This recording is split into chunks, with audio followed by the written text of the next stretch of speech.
Okay, I think let's get started. So good morning, everyone, and welcome to the tutorial this morning. We're going to be looking at assignment 12 today. And this assignment was about accessioning and deaccessioning. The webinar was accessioning and deaccessioning. And it might sound like just a very small aspect of the work that you do in collections, but both of those have big implications for everything else that you do. So it is really an important aspect of our work, and maybe something that's not often thought about in enough detail. We just accept things, accept collections, accept material without really thinking about it very carefully. Okay, I see we've got some people still joining us. Okay, so we're going to be looking at the assignments and just giving some tips and some indication of what the expectations are for the assignments. And there was a choice of two. So I'm just going to share my screen. I'm going to hope that my connection hangs in there. Okay, so the topic was accessioning and deaccessioning of specimens and collections or collections. And for this assignment, there were two options. The one is about developing workflows, and the other one is about developing a policy and standards documents. So for the development of workflows for accessioning and deaccessioning of specimens for your collection. So it's two separate workflows, and it could maybe be more, and we'll look at that. The workflows should indicate each step involved in the process and the person responsible, their post and name if you wish, and the time frames for each step. So how long should it take? So what's the maximum amount of time? So and this should be specifically for your collection that you work on. So you've got to think about what staff do you have available, and what are, think through every step that you go through or should go through. So it might not be the way you currently work. You might just at the moment accept and then deal with new accessions when you get time. But what are the steps according to the manual that should be followed, but that are feasible with the staff that you've got? So we'll look at an example of workflows and what kind of thing we're talking about.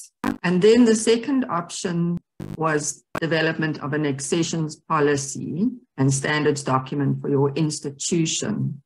So a policy and standards should really be at an institutional level, at least an accessions policy. The standards might be specific to your collection, but the policy would be an institution level one. And so there's a whole list of different things to think about here, but I think it's important to separate the policy from the standards.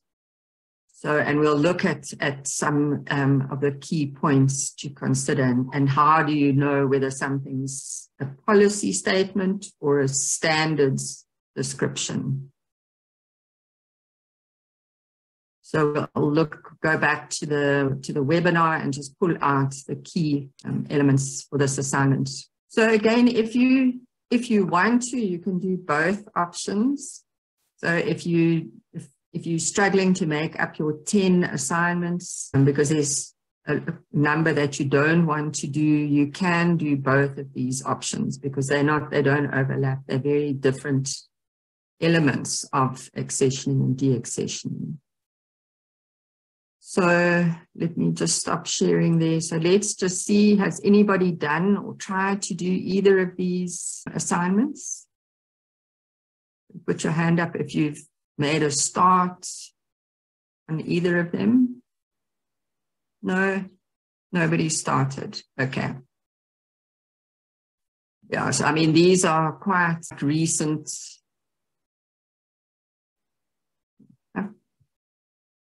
Okay, I hope my screen is sharing. Okay, so if we look at assignment, the first option, that's the development of workflows. So we did cover procedures for donations in the webinar, but this phase, you could include it in your workflow. So this is, what do you do when somebody comes to you and says, I want to donate my research collection to your institution. So from that stage, there are a whole lot of steps that need to be taken, and you can include this in your workflow, but it's not the main part of it. So this is just, how do you deal with that from that stage, from the stage where somebody offers you a collection. What's the more important for this assignment is the procedure or the workflow for accessioning. So once you've accepted a donation or your scientists have brought in a whole lot of material, then how do you deal with it? What are the steps? Each step. So this is the kind of answer or submission that you need to make for this assignment if you choose to do this one. I think I used one of the what would you call it, smart art or whatever in PowerPoint for it. But you might have some other software or some other way of drawing it. There are workflow tools online. So if you look for some of them, you might be able to find them. Otherwise, just simple blocks with joined by arrows. But the important thing is to think through every step that should be taken when you accessioning material. So from the time when you've received it, you've decided you're going to take it, and from that point until the time it goes into the collection where it's supposed to be in that collection, what are all the steps that need to be taken? So in the webinar, when we did the webinar, we used a herbarium as an example. So some of these steps may not be relevant. You might have other procedures that need to be done. You might need to rebottle, change ethanol, do something else, other form of preparation. The other important thing is to, in the who will do it. So you can either put in a name or a position and the time frame. So how long is the maximum that you should allow for that step to happen? Because that just makes sure that everything, you don't accumulate big backlogs or you don't get jammed at one step because there's no time frames or no time limits. So for this one, we said, so the specimens have been accepted. They have to be documented in an accessions register and assigned a unique number. So that's your first step. And you might have a different procedure. Then there may be all the paperwork that came with that donation or that material. It might be things like a permit, data sheets, field notes, something else. So all the documentation received is scanned and saved to a C drive or wherever. And there's some detail. It's an individual folder on the C drive, labeled with the accession number that you've given it. And we've said 2 days, within 2 days of receipt. And then the next step, if this is herbarium material or if it was insects or other dry specimens, it would need to be decontaminated, so frozen on the day that you receive it from the accession. So once it's been accessioned, and that could be another person if you've got that many staff. And then the next step would be data capture for each of the specimens. So now you're putting it into the database. And who does that? And how long should that take? There should be a maximum amount of time. Obviously, the amount of time will vary depending on how many specimens come in. And then there's an identification stage. So scientists identify it, maybe a preliminary identification. So it's written in pencil on the specimen. Then that information about the identity goes into the database, and then labels are printed and attached. And there's something about you keep the old labels on, and you've got 10 days to get the labels printed. And then there may be a phase where you rebottle, or for herbarium specimens, check the mounting. You might need to remount it. You attach the labels that you've printed, and there's a time frame and who does that. And then the specimens get filed into the cabinets, put on the shelves or into the collection, and who does that. And then you update the record in the database with a cabinet number, so where to show the locality, somebody's got to do that. And then it goes back to the accessions register to say that the specimens have now been filed into the collection, and there would have been a tracking form that accompanied those specimens, and that goes back to the accessions room for filing. So that's a kind of workflow. It may be very different depending on your the type of material that you work with and how many staff you've got and who does all of this. I mean, in some institutions or collections, this might all be done by one person, this whole process. In other institutions where it's more complicated, they're bigger, they've got more staff, then they're different people. And what I did was I color-coded according to the people's roles. So the orange blocks is all the data technician, that's their work. And there's technician number 1, that's in black. And then the purple is technician number 2, and there's another technician number 3 who does the filing. So it'll really depend on how complicated your organization is and how many staff and how you work. But yeah, it may be that it's one person who does all of this, but it's still important to document it. So for this, for the workflows for accessioning, what I've done there, what I showed there was quite a high level sort of steps, but you might have much more detail. And again, it'll depend on the complexity. But receiving specimens and recording in an accessions register, that could have a whole lot of different steps. And so you could have a separate workflow, or you could add in more detail into your main workflow about receiving specimens and recording in the accessions register. Are there different steps? And then the decontamination process. So if you do freezing or you do something else to decontaminate as soon as the specimens come in, that might have a workflow as well, or a number of steps that you can either put into your main workflow or do a separate, smaller workflow. Data capture, I know that in the manual and in Ian's webinar, there's a whole lot of steps involved in data capture. And Mashlatsi and Bronwyn have been working with institutions to develop workflows. So that data capture, it's one step, but it may have several steps involved. And again, you can think about whether you build that into the main workflow or you have a separate workflow. Identification of specimens and recording the identity, what's the workflow for that? Labeling can have a whole separate workflow, remounting, rebottling, preparation of specimens before they go into the collection. There may be different steps there.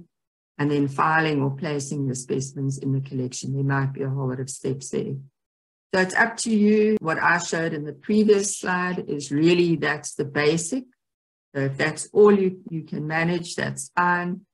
But you can actually add a whole lot more detail into your main workflow or have separate workflows. Obviously, the more detail you include, so making sure that every single step in the whole process is included, the better the workflow will be. So that's all, that's the workflows to do with accessioning, new material coming in.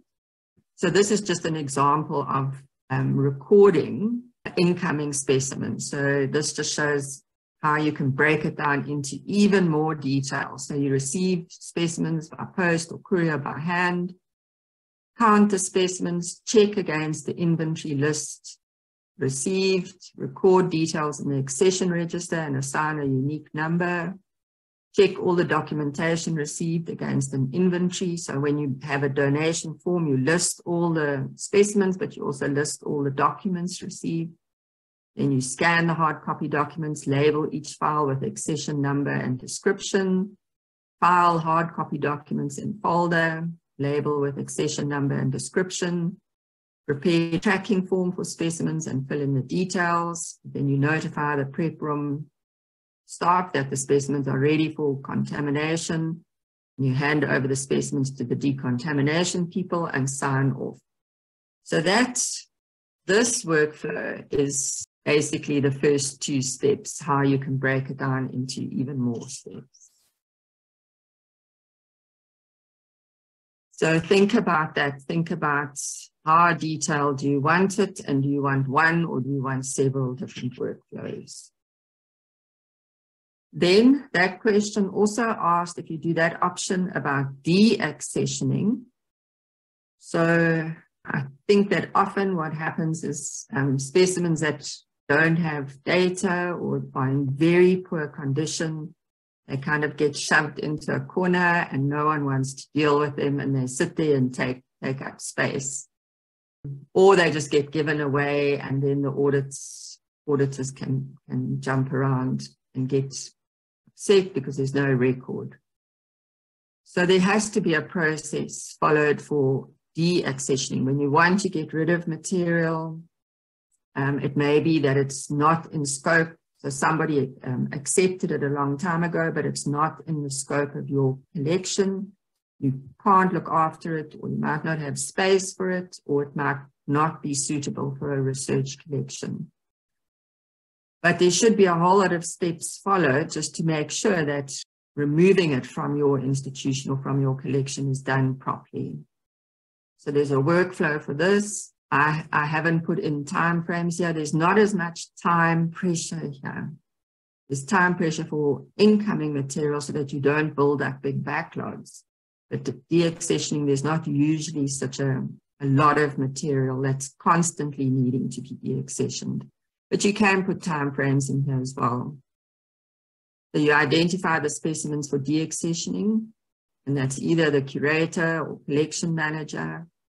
All the documentation for the specimens needs to be checked. So donation form, permits, publications associated with the specimen. So check whether there were any conditions, or there may be, if the material might have been cited in a publication, and then it makes it difficult to actually remove it from the collection. Then you have to write a motivation for deaccessioning and check whether there's going to be any cost. Do you have to pay a courier or a company to come and take the material away?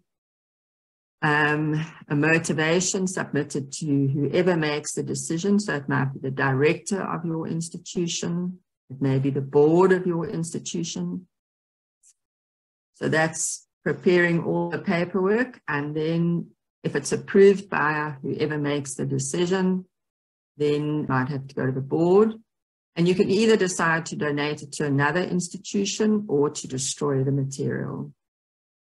Or it could go to your education section if it doesn't have scientific data, but it may be good for the education program to use. So there's a different routes that you might follow depending on why you want to get rid of it. So if it's been donated to another institution, there's a whole lot of steps that need to be followed. You have to negotiate with the institution in terms of the donation and develop an agreement. And that agreement would include things like who's going to cover the costs of moving it, at what point does ownership become different, so the change of ownership of that collection, whether there's any conditions, can that new institution pass it on to another institution, what can they do with it, what can't they do with it. So then the agreement has to be signed. Then you may need to get permits to move it and notify any relevant people.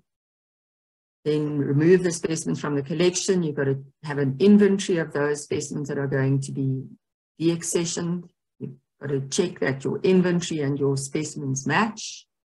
Record details of deaccessioning in the database, so you don't just delete things from the database or from your records. You record what's going to happen to them or what's happened, and you link it to the authorization, so you make sure you have a copy of the signed authorization to deaccession. Then it's got to be packaged, arranged for transport, notify the new institution once it's being collected by the transport company. So there's a whole lot of steps involved in deaccessioning. And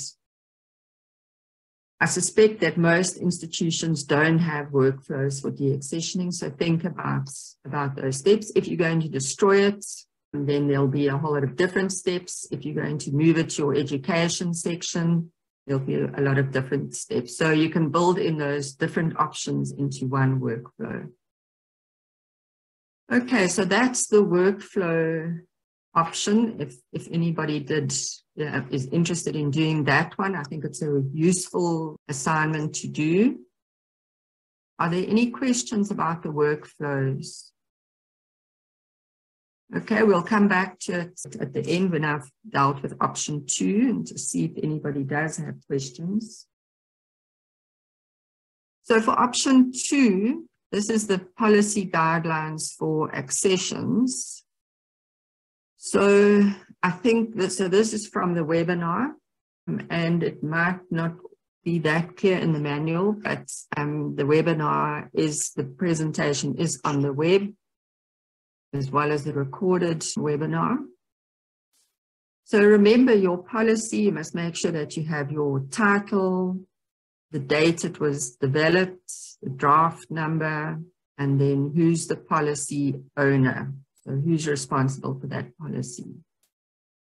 And policy statements are high level. So these are like your rules. They're not easily changed. So these are the kinds of policy statements that you can have. They're broad. They would cover all the collections within an institution. Any specimens or collections accepted into the institution will be within the agreed focus. So in terms of the taxon and the type of specimens, you can say that. So it must be within the focus of the institution, and you can refer to your standards document. Then another type of policy statement would be that resources must be available to care for the collection according to the standards. So you must have enough staff, space, consumables, security. So collections that cannot be cared for according to the standards will not be accepted. So some kind of statement like that. We won't take collections or specimens that are not in our scope. We won't take specimens that we don't have the resources to care for. So if you don't have enough staff, you can't keep accepting new material. Accepted specimens must have been collected legally and ethically. So you need to make a policy statement about the permits, so will you only accept specimens or collections where there's evidence of legal collection? Any specimens accepted into the collection must meet the required standards in terms of quality and data. You can see we're not here saying what those standards are. We're referring to the standards, and that will be a separate document or separate part of the document. A donation form or agreement must be signed by the donor, an institutional representative, for every specimen that comes into the collection. What it's saying is that there must be an agreement. It doesn't say what the agreement will say, it just says there must be an agreement.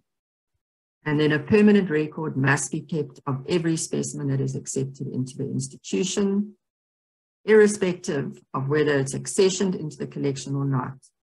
That's a policy statement. There must be a permanent record. So even if you don't accession it into the collection, even if you deaccession it at some point, there's a permanent record of what came in. And then a statement, no privately owned collections to be housed in the institution. So that's, staff of the institution can't keep their own private collections in the institution, or external people can't say, I want you to look after my private collection. I'll still own it, but it will be based at your institution. That's usually not acceptable. So those are the sort of 7 main policy statements for accessioning. You might have more. I don't think that these would not be applicable to any institution. I think these should be in any policy. But you can think whether you would have additional policy statements. So that's the easy part of that assignment, because we've essentially given you the policy statements.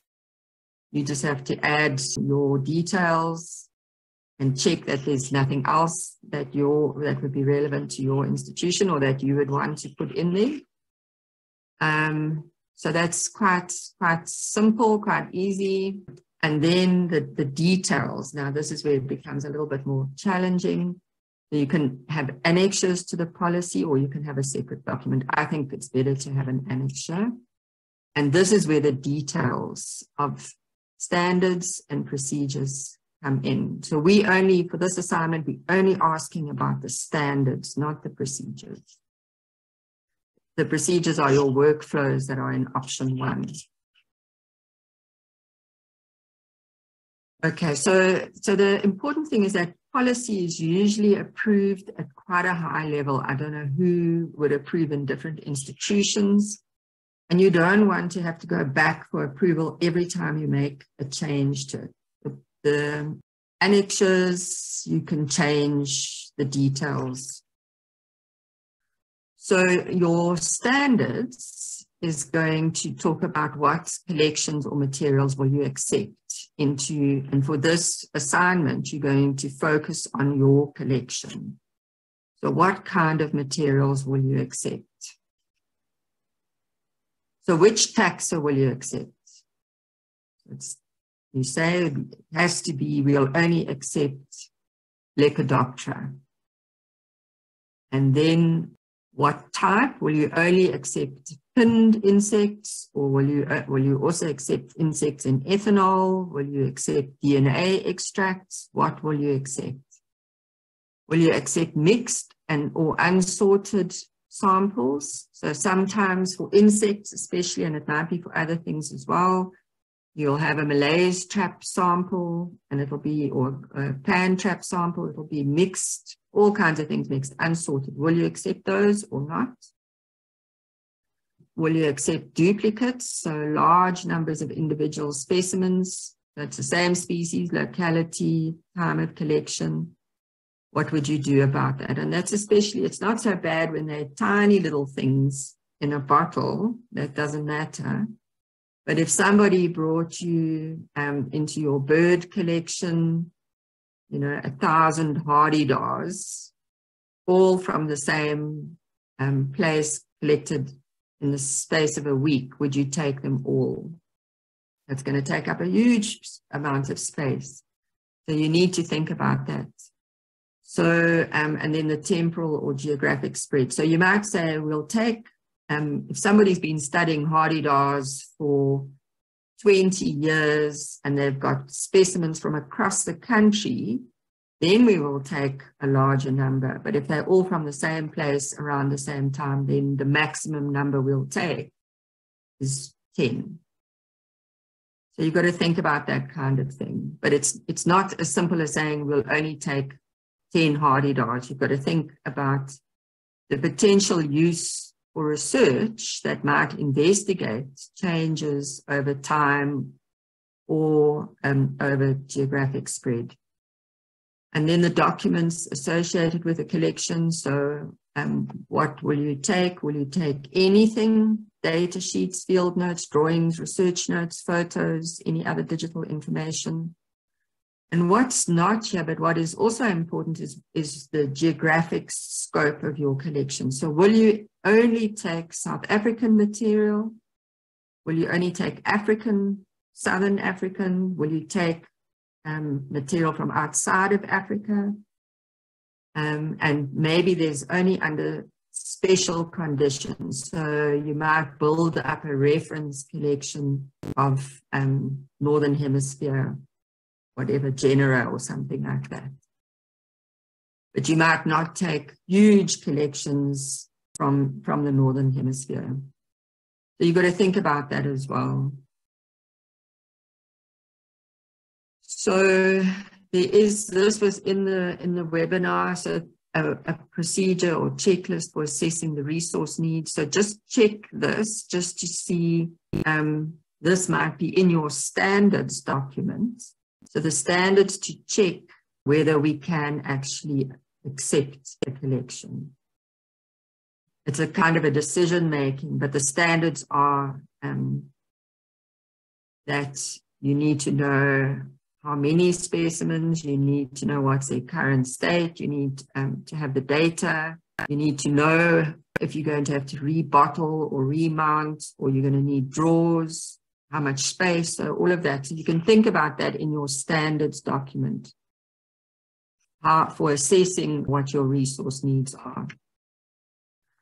And then you're going to have standards for ethical and legal collection. So you have to say we must have the following documents before we accept specimens. Collecting permits, it might be, if it's CITES or TOPS, threatened or protected species material, then you might need additional permits. And then if it's material from another country, you might need access and benefit sharing agreements according to the Nagoya Protocol. If it's animal tissues, you might need your Section 20 permit. So you've got to list what are the standards for showing legal and ethical collection.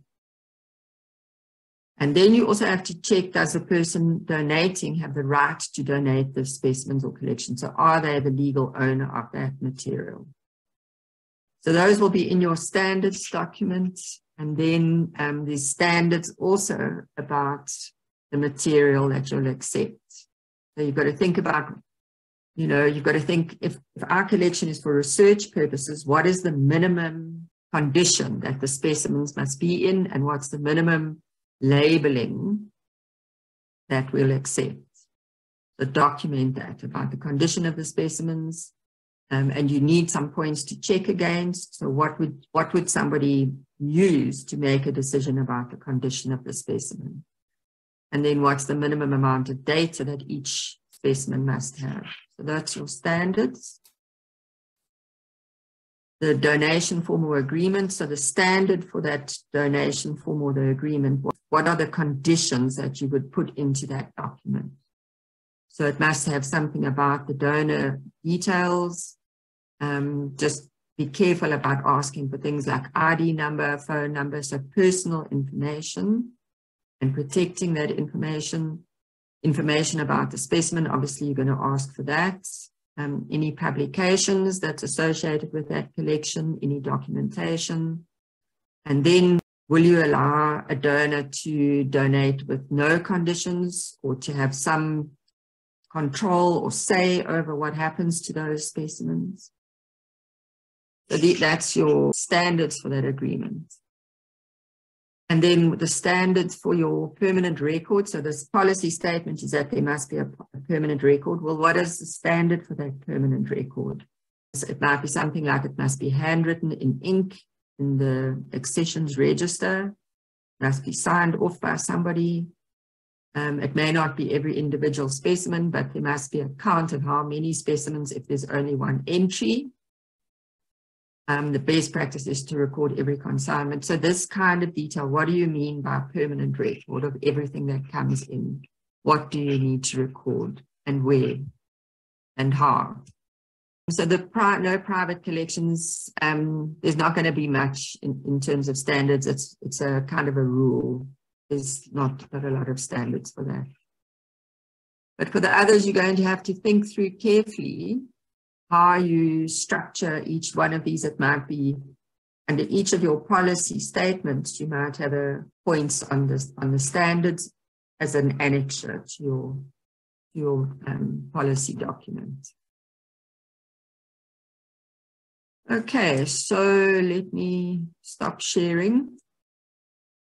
And if there are any questions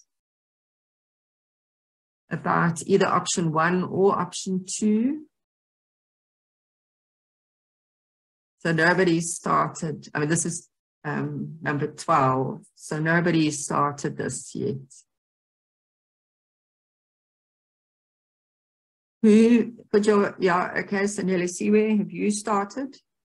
We did, Michelle. In fact, it is Kume who's responsible for this part. And as I opened up our G drive, I realized that she only ended up with presenting within the meeting, within the collation meeting. I hasn't uploaded them onto the G drive as yet, because normally what I've been doing here is that every time you present, I check against what we've already done. So we did 13 before we did 12. So 13 is up, but 12 is not. You see, 12 was the last one that we did. Yeah. So that's why we don't have it up yet. I think it was last week Friday.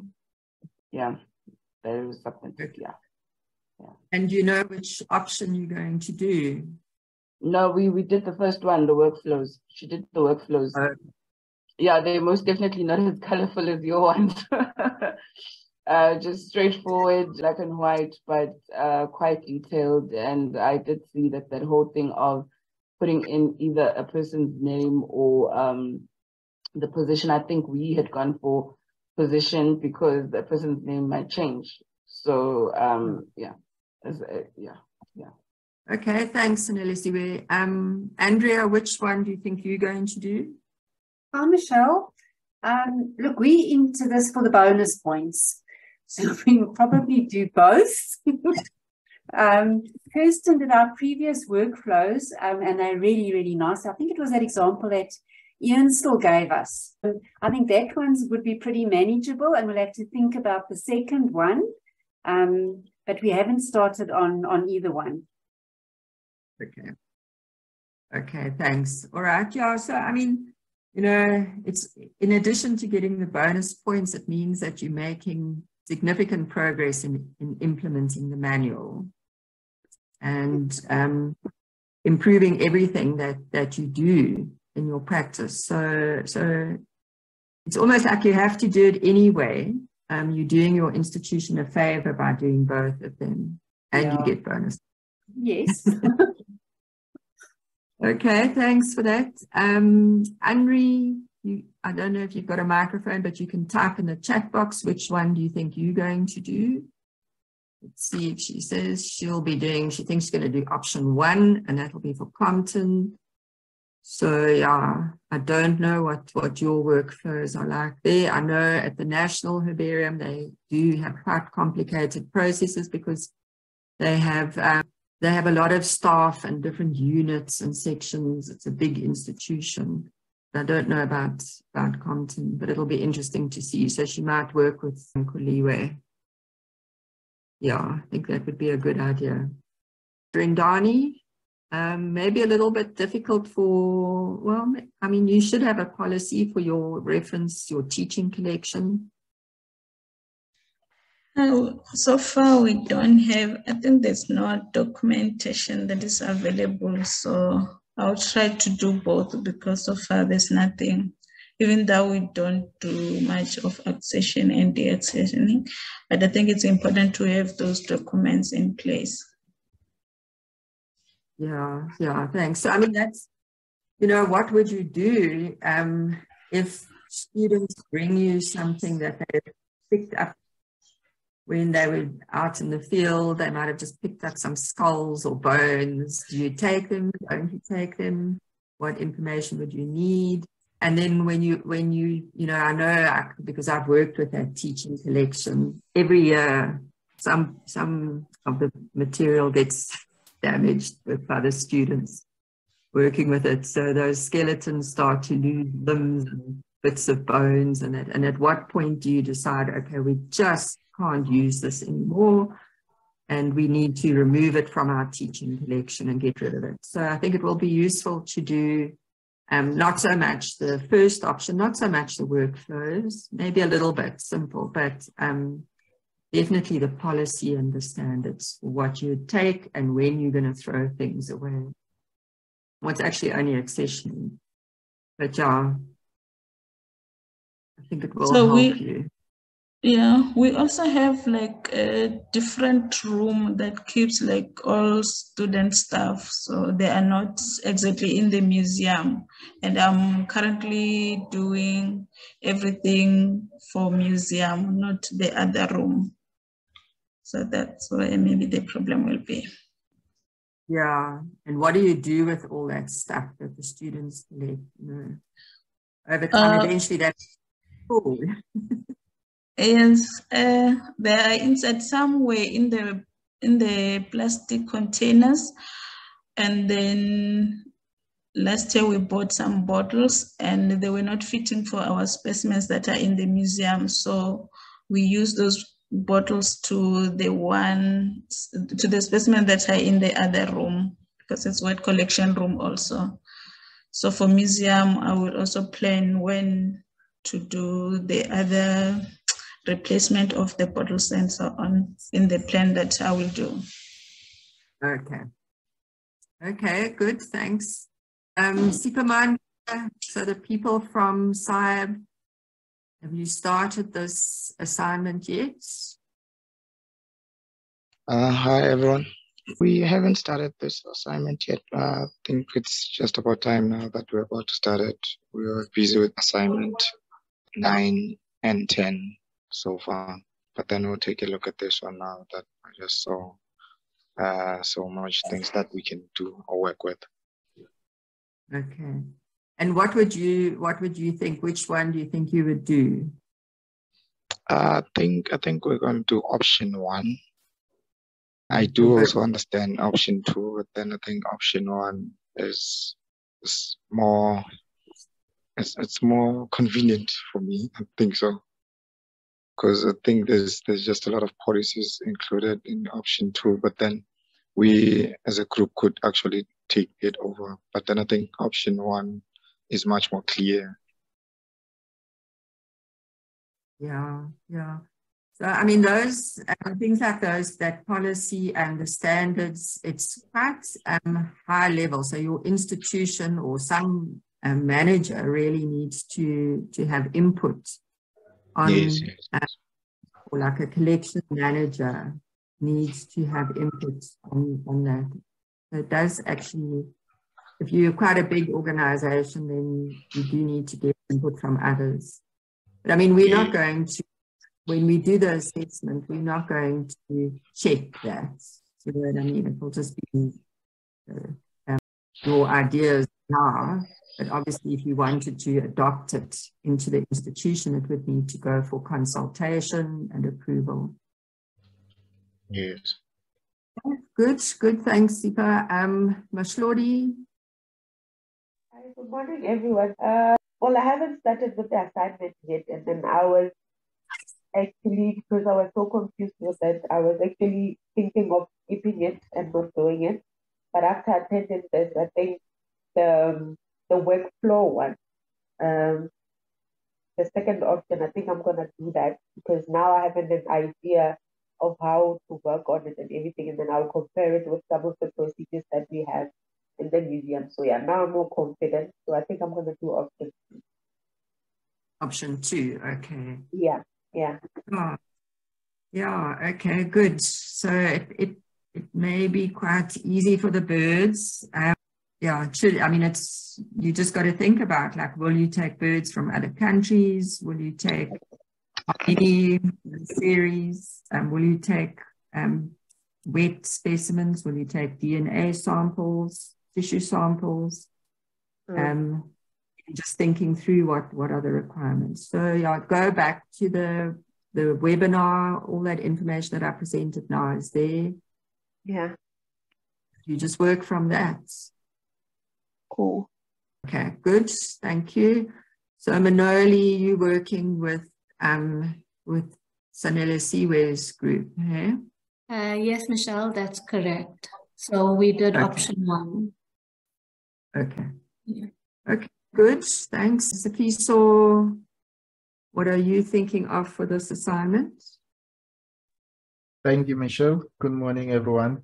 Well, I'm thinking of option 2. I think with Buffalo's group orphan collection being integrated to Mosabirium, it will be wise to work on the policy standard and guidelines, and it will be quite an interesting assignment to do. And so that we'll be able to make sure that we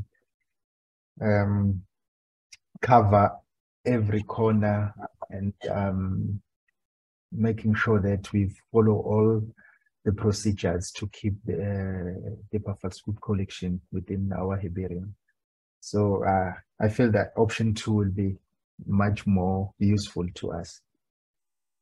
Yeah, thanks, Safisa. So, I mean, you think about, you know, your situation. So it's also a teaching collection, so similar to Rendani, but it also, so the zoology side I'm thinking of, it's a mixture of all kinds of things. There's embryology, there's slides of something, there's, I don't know, it's a very strange mixture of materials. It's insects, there's bird eggs. And so I think it will be really important for you to speak to James and to think about, like, where are you going? You know, what will you accept? What will you not accept? What is the purpose there of that museum collection? Is it mostly teaching? So yeah, I think that it will be a very interesting assignment for you to do at Wits. Yes. No, thanks for that, Michelle. Now we've already started discussion with James on how to deal with all these different collection of the zoological collection that we have, and whether we really also need to have a record of everything that we have, even though it's a teaching collection. So we are still discussing that and trying to find a way to be able to work with whatever we have and see if it can be useful to any other institution if we can't keep it. Yeah. Okay, good. Thanks, Sophie. So that was interesting. Thanks. And then there's Lindo. Not sure where you're from, Lindo. Hi. Also no microphone. Which institution are you from? Oh, in the National Herbarium. Okay. All right. And which assignment, option 1 or option 2, are you thinking of doing? Not sure. Okay, so it sounds like people still all have to get started, so that will, they're going to meet with their team. Okay, all right, thanks, Lindo. So it's probably comforting to everyone to know that you almost all of you are in the same boat. It sounds like the KZN Herbarium people are a bit ahead, but the rest of you are all just starting. So hope that gives you some comfort. And yeah, hopefully it's been helpful for you to just see what needs to be done. It's not that complicated. I think it's just a matter of sitting and thinking through these things, whether it's option 1 or option 2. Okay, so last chance for questions, comments. Yeah, I'm really sorry that we had to postpone the tutorial this afternoon. So we'll probably move it to assignment 13, we'll do with assignment 14. So we'll do 13 and 14 on Friday morning. So probably at 9 o'clock as scheduled, we'll do assignment 14 at 9 o'clock, and then at 10 o'clock, we'll do assignment 13. That makes sense. The other option was to do assignment 13 in the afternoon session. So we could do that too. I don't know if anyone's got any thoughts on it. So, okay, so let's make that assignment 13 at 10 o'clock. I think an hour from all the other tutorials, an hour is enough. So we'll start at 9, we'll do assignment 14. And then at 10 o'clock, or straight afterwards, we'll do assignment 13, which is about access. And it's very similar to the assignment we were talking about today. And then, yeah, we understand that you won't be in the afternoon session. The afternoon session is really only if you've got questions or, yeah, you just need additional help. Okay, so Fulu we'll schedule then, all right, like that. We'll have both of them in the morning. Okay, so thanks everybody. Have a good day and we'll see you on Friday.